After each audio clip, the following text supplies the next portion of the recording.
The day I found the letter, my world cracked open like a dropped plate, pieces scattering before I could catch them. It was a Saturday morning in our small Ohio town, the kind of place where everyone knows your name and your business, and I was rummaging through the attic for Mom's old Thanksgiving tablecloths. I'm Joshua, 28, the guy who's always been the reliable one in our family. Steady job at the local hardware store, helping Dad fix the porch every spring, the one who never stirred the pot. But that morning, in a dusty box labeled keepsakes, I found something that changed everything. A yellowed envelope with my name on it, revealing I wasn't my parents' biological son. The letter was short, handwritten, and devastating. It was from a woman named Clara, dated a year after I was born. She wrote to my parents, thanking them for adopting her baby boy me, and explaining she couldn't keep me because she was too young, barely 17, with no money or family to lean on. My parents, unable to have kids of their own, had taken me in through a private adoption. The letter ended with her hoping I'd have a good life, signed with a shaky hand. I sat there on the attic floor, the paper trembling in my hands, feeling like the foundation of my identity had been yanked out from under me. And then another thought hit me. If Mom and Dad couldn't have kids, what about Hannah? Was my older sister adopted too? Or was there more they hadn't told me? Our family was the picture of small-town America. Dad, a retired mechanic, spent his days tinkering in the garage, always whistling old country tunes. Mom, a part-time librarian, was the heart of our home, baking pies for church potlucks and organizing family game nights. My older sister, Hannah, 32, was the overachiever married to Graham, a high school math teacher, with a toddler who was the apple of everyone's eye. We weren't perfect, but we were close. Thanksgiving was our big tradition, the whole family crammed around the dining table, passing mashed potatoes and bickering over who got the last slice of pumpkin pie. I'd always felt like I belonged, no question. Until now. The first problem hit me like a punch. My parents had lied to me my whole life. Why hadn't they told me I was adopted? I wasn't a kid anymore. I was pushing 30, for God's sake. The betrayal stung, but another issue was brewing. One that made this mess even uglier. Hannah had been acting strange for months. Distant, snappy, like she was carrying a grudge. I'd chalked it up to stress from motherhood or her job as a nurse, but after finding the letter, I started wondering if she knew something I didn't. About me, or maybe about herself. And then there was the question of Clara, my birth mother. Was she still out there? Did I want to find her? My head was spinning, and I hadn't even told anyone yet. I stuffed the letter in my pocket and went downstairs, where Mom was humming in the kitchen, peeling apples for a pie. "Find those tablecloths, Josh?" she called, not looking up. I mumbled something about checking another box and bolted to my truck. I needed air, space to think. Driving aimlessly through town, past the diner where we'd grab burgers after Friday night football games, I felt like a stranger in my own life. The letter was burning a hole in my pocket, and I knew I couldn't just pretend I hadn't seen it. But confronting my parents felt like betraying the people who'd raised me, loved me, even if they'd kept this secret. That night, I called Hannah. She and Graham lived 10 minutes away, in a cozy house with a swing set in the yard. Hannah's always been the practical one, the problem solver, so I figured she'd help me sort through this. When I got there, she was in sweats, her hair in a messy bun, looking exhausted. Graham was putting their daughter to bed, so we sat at the kitchen table with mugs of coffee. I pulled out the letter and slid it across to her. "Read this," I said, my voice tighter than I meant it to be. Her eyes scanned the page, and her face went pale. "Josh, where did you get this?" she asked, her voice barely above a whisper. That's when I knew. She wasn't surprised. "You knew I was adopted?" I pressed, leaning forward. She hesitated, then nodded. "Mom and Dad told me when I was 16. They told me about both of us, me and you. I've known I was adopted since then, and they said you were too, but they didn't want you to know yet. They made me promise not to tell." Her words hit like a slap. My own sister, my best friend growing up, had kept this from me for years, and she'd been carrying the same secret about herself. "Wait, you're adopted too?" I asked, my mind reeling. Hannah nodded, her eyes glistening. Yeah. They adopted me first a couple years before you. I found out when I started asking why I didn't look like them. They said they'd tell you when you were older, but they kept putting it off. I hated keeping it from you, Josh, but they said it was to protect us both. Protect us? Felt like a betrayal, another layer of lies. That's when the second problem reared its head. Hannah admitted she'd been resentful lately, not just because of my secret, but because carrying both our truths had worn her down. She felt trapped, caught between our parents and me, and it had been eating at her. Our family, the one I thought was rock solid, was fracturing under the weight of these secrets. I left Hannah's house feeling more lost than ever. The next day, I confronted my parents. It was Sunday, and we were in the living room after church, the smell of Mom's pot roast lingering from lunch. I didn't ease into it. Why didn't you tell me I was adopted? Or Hannah? I asked, holding up the letter. Mom gasped, her hand flying to her mouth, and Dad's face went gray. For a moment, no one spoke.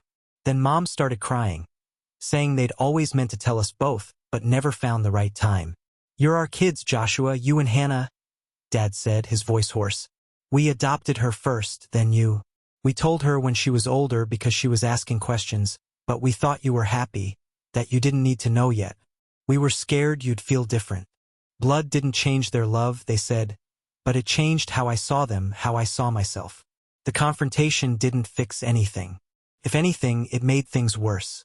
Mom was a wreck, blaming herself, and Dad withdrew, barely talking. Hannah and I were barely on speaking terms. She felt guilty, and I was too angry to let it go. On top of that, I couldn't stop thinking about Clara. Who was she? Did she ever think about me? I started digging online, using what little I knew from the letter. I found a Clara Thompson in Oregon, about the right age, who ran a small bakery. It wasn't much, but it was a lead.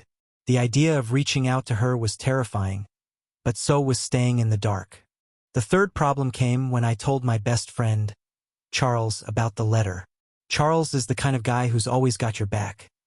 Works at the fire station, cracks dumb jokes, the guy you call when your car breaks down. We were at the local bar, nursing beers, when I spilled everything, including that Hannah was adopted too. He listened, then said, Man, you gotta be careful. What if this Clara woman's trouble? Or what if she doesn't want to be found? He had a point.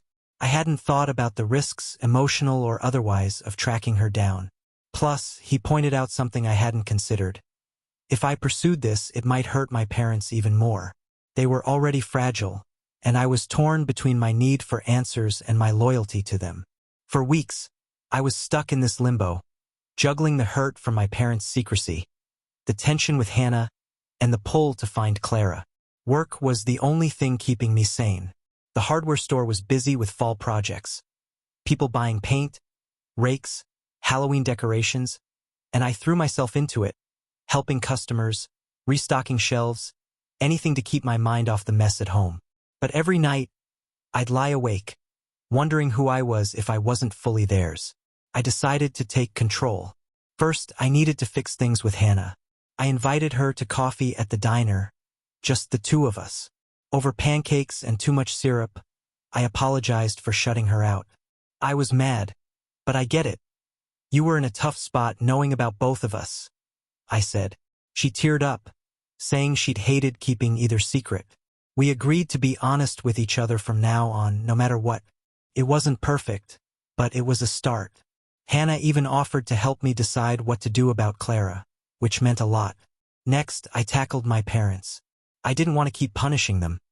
They'd made a mistake, but they'd also given me and Hannah a good life. We had a long talk one evening, just the three of us. I told them how hurt I was, but also how much I loved them. Mom admitted they'd been scared we'd reject them if we knew the full truth. Dad, usually so stoic, choked up, saying we were the best thing that ever happened to them, chosen not once but twice. We agreed to rebuild trust, starting with no more secrets. It wasn't a magic fix, but it felt like a step toward healing. Over the next few days, I found myself walking around town, trying to make sense of who I was now. I'd pass the old high school where Hannah and I used to sneak out to watch football games, or the park where Dad taught me to ride a bike, and it hit me how every memory was tied to this family, adopted or not. But there was this nagging feeling, like I was betraying them by even thinking about Clara. At the hardware store, I'd catch myself staring at the paint cans, wondering what it'd be like to meet her, to see if I had her eyes or her laugh. Charles caught me zoning out one day and cracked a joke about me, painting the town with my feelings. But behind his grin, I could tell he was worried. I didn't know how to explain that I wasn't just looking for Clara. I was looking for the part of me I'd never known. Talking to Hannah helped, but it also stirred up new questions. One night at her place, while Graham was out with friends, we stayed up late, digging through old photo albums she'd kept from our childhood. There we were, gap-toothed and grinning at county fairs, oblivious to the truth. Hannah admitted she'd always felt a little like an outsider, even after learning she was adopted, because Mom and Dad treated her like the responsible one who had to hold the family together. That pressure, she said, was why she'd been so distant lately. It wasn't just about my secret, but about carrying the weight of both our stories. I realized then that we'd both been wrestling with the same fear, that knowing the truth might mean losing the family we'd always known. It made me want to fight harder to keep us together, no matter what came next. As for Clara, I decided to reach out, but carefully. I sent a letter, not an email, something personal, to the address I'd found for Clara Thompson. I introduced myself, explained I'd just learned I was adopted, and said I'd like to connect if she was open to it. I didn't expect a reply, but writing it felt like reclaiming a piece of myself. To my shock, 2 weeks later, I got a response. Clara was real and she was willing to talk. She'd thought about me every day but hadn't wanted to disrupt my life. We started emailing, then talking on the phone. She wasn't a replacement for my parents, but knowing her filled a gap I hadn't realized was there. The final piece was forgiving myself for how I'd handled things.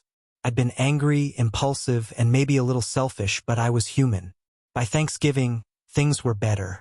We were at Mom and Dad's, the table piled high with food, Hannah and Graham laughing with their daughter, and for the first time in months, I felt like I belonged again. I'd learned that family isn't just blood. It's the people who show up, who fight through the hard stuff with you. Hannah and I, both chosen by Mom and Dad, were proof of that. Looking back, I think I handled it as best I could, but I'm curious what you think. Should I have confronted my parents right away, or waited? Was reaching out to Clara the right move? If you were me, what would you have done differently? I've come out stronger, but I'm still learning. Life's messy, but it's taught me that forgiveness, especially forgiving yourself, makes you tougher than any secret can break. Thanks for watching. Give it a like, hit subscribe, and come back for more cool stuff.